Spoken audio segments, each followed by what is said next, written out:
Yes, we are back with week number 3. I don't even have all my papers in order yet, but that never stops playing the baritone. Always practice musical instruments every day when you have a chance. We did have to switch the lineup around because the son of a gun of one game turned out to be crazy and one didn't. So let's get right to work. Let's go to Miners Stadium in Negaunee, where the Miners were taking on the Gladstone Braves. We'll pick this up in the first quarter, 4th and 1, and oof, Adam Francis can't get anywhere. Jacob Kronick, John Alexander, Cody Malinowski, Jared Vuxen, a few of the guys who made the play turned the ball over, and Gladstone will get on the board soon. Sam Pouliot, nice pass to Peter Wires. That's a first down over midfield.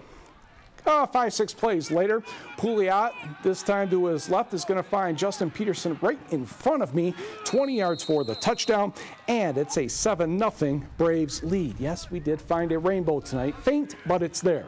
Second quarter now, here comes Negaunee. Dusty Goupel up the gut for 21 yards inside the Braves' 10-yard line. Tanner Uren, 2 plays later, takes the option 4 yards, sets the ball over the goal line.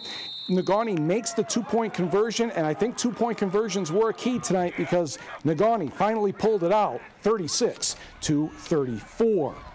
Let's go to Marquette, where it was raining a lot more than it did in Negaunee tonight, I'll tell you that much. Hart Stadium, a little wet. Yes, the marching band was the highlight of the first half, scoreless. Third quarter, Alex Sherbino of Marquette, 16 yards for the touchdown, and the Redmen have a 7-0 lead. Marquette's defense came up big all night, especially in the second half. Ben Formolo stuffed for a loss, and the Sioux would not be able to convert on 3rd and 16 as Shane Duquette makes the play. Sioux would have to punt. Marquette goes on to win very simply by the score of 7-0.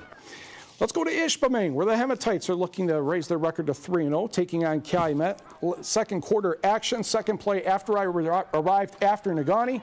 Yeah, that's a touchdown by Alex Briones from 4 yards, and the Hematites have a 16-0 lead at the intermission. Third quarter, a punt. Tyler Windall of Ishpeming, the nice kick, the nice bounce, and it stops. Yeah, out of bounds at the 1.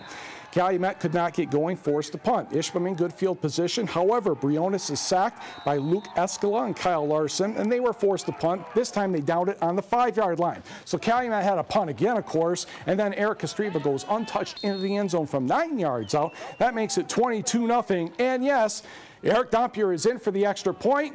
And this one is up and good. So he is on the board again for the second week in a row with an extra point.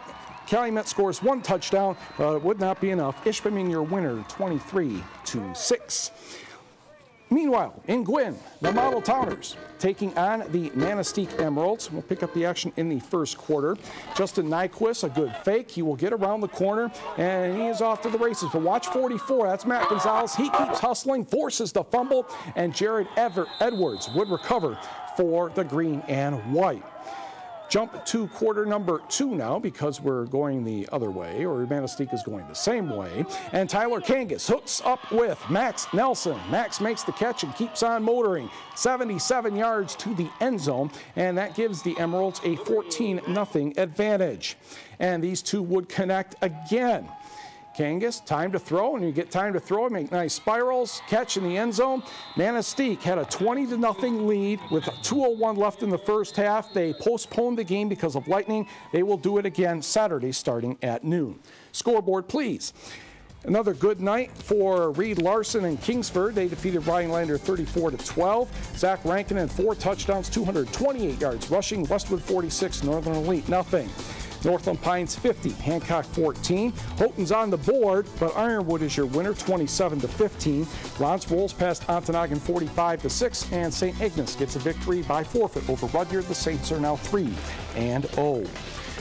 To the Southern UP, Norway to be exact, Stevenson Eagles making a visit to Ronberg Field to take on the Knights. After a scoreless first half, let's go to the third quarter. Isaac Bray looking downfield, and he is going to find Austin Grayvold. He bobbles, but he hangs on for the touchdown. The two-point conversion would be good. Knights on the board, 8-0. Stevenson's turn now with a methodical drive. Austin Grinsteiner, yes, gets into the end zone, and the two-point conversion also would be good. But the Knights respond. Isaac Bray, a keeper. Yes, he's in the end zone. That made it 14-8, and the Knights defense would take care of business from there. Norway wins 14-8. Let's go to Iron County. Iron Mountain taking on West Iron County, and Paul Brooks gets the ball, and Paul Brooks is going to run for a while. Let's see, there's some blue shirts, but he's outrunning that one. Breaks the tackle there. Good for 55 yards and a touchdown, and the Mountaineers were off and running. Brooks had 196 yards rushing on the night. Then on the screen pass, he is going to get some room, makes a move there, and keeps going for about 19 yards. That would set up a 2-yard touchdown run by Brooks. He ended up with 3 on the night. Wykons offense bottled up by the Mountaineers a good chunk of the evening. This pass is intercepted. Andrew Peterson looking for a receiver, but Taylor Hootery the pick. Iron Mountain to the victory stand they go. They take it 39-0. Meanwhile, also in Iron County, let's go to Forest Park. Hurley taking on the Trojans. Fourth quarter, this game already crazy, and Derek Aberle is going to make the interception, and yes, the brigade is on saying, go Derek, 80 yards for the touchdown, and Forest Park grabs the lead by thanks to an extra point being made, so it's 13-12. Oh, but we're not done because this game is still nuts. 4th and 13, Mike Henning, the inside handoff. He is going to rumble, and oh no, nobody's going to catch him.